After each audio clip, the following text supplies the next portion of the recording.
गुवाहाटी उच्च न्यायालय ने उस प्रस्ताव को रद्द कर दिया जिसके जरिए केंद्रीय जांच ब्यूरो का गठन किया गया था। इस फैसले को केंद्र सरकार उच्चतम न्यायालय में चुनौती देगी।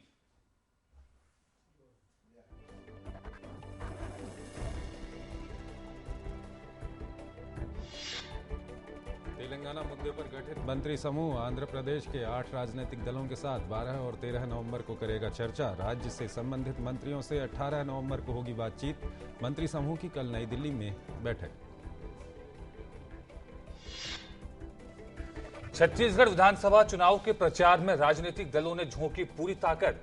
कांग्रेस अध्यक्ष सोनिया गांधी और भाजपा के पीएम उम्मीदवार नरेंद्र मोदी समेत कई शीर्ष नेताओं ने किया प्रचार।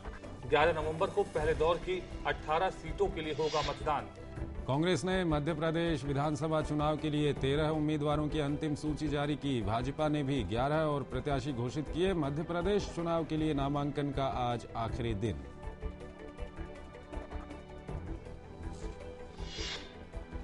दिल्ली विधानसभा चुनाव के लिए उम्मीदवारों के नामों को अंतिम रूप देने के लिए कांग्रेस पार्टी की केंद्रीय चुनाव समिति की बैठक आज।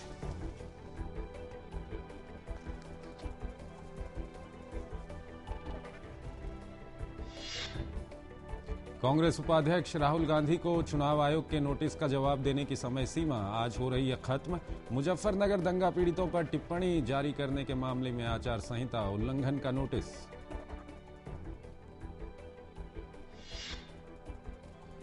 आतंकवादियों ने श्रीनगर जम्मू राष्ट्रीय राजमार्ग पर एक गश्ती दल पर किया हमला। सीआरपीएफ के 2 जवान शहीद।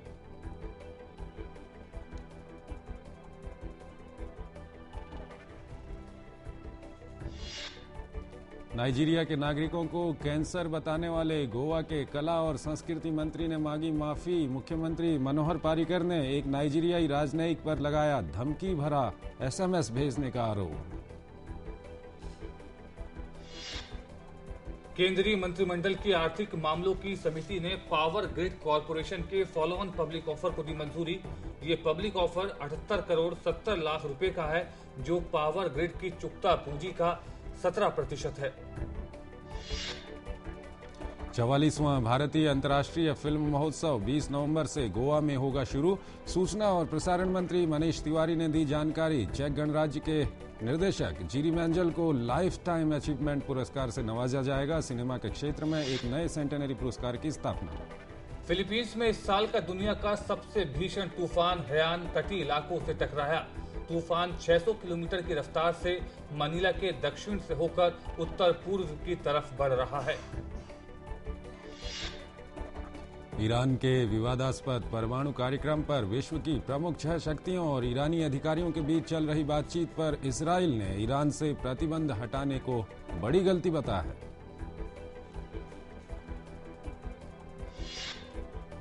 इराक के विभिन्न स्थानों पर कल हुए आत्मघाती हमलों में 30 लोगों की मौत और 30 घायल। सबसे भीषण विस्फोट बाकुबा के निकट पुलिस मुख्यालय को निशाना बनाकर किया गया।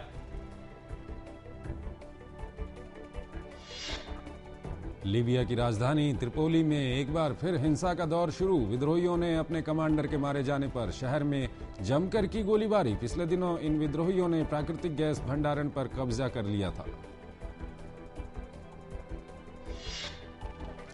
ब्राजील और जर्मनी इंटरनेट और दूसरे इलेक्ट्रॉनिक उपकरणों के प्रयोग पर निजता के अधिकार को सुरक्षित करने के लिए संयुक्त राष्ट्र महासभा में एक प्रस्ताव पेश कर रहे हैं।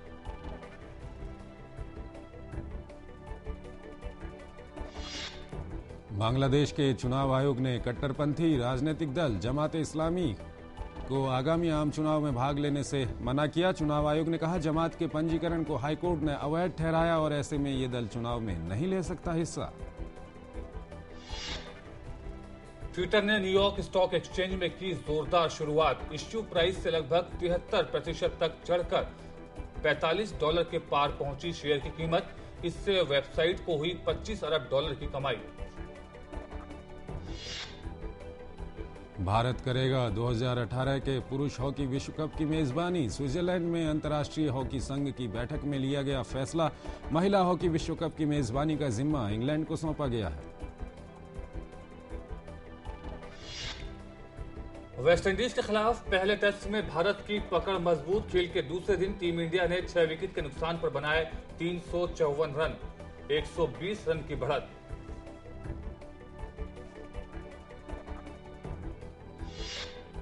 रोहित शर्मा बने पहले ही टेस्ट में शतक जड़ने वाले 14वें भारतीय। खेली 127 रन की शानदार नाबाद पारी।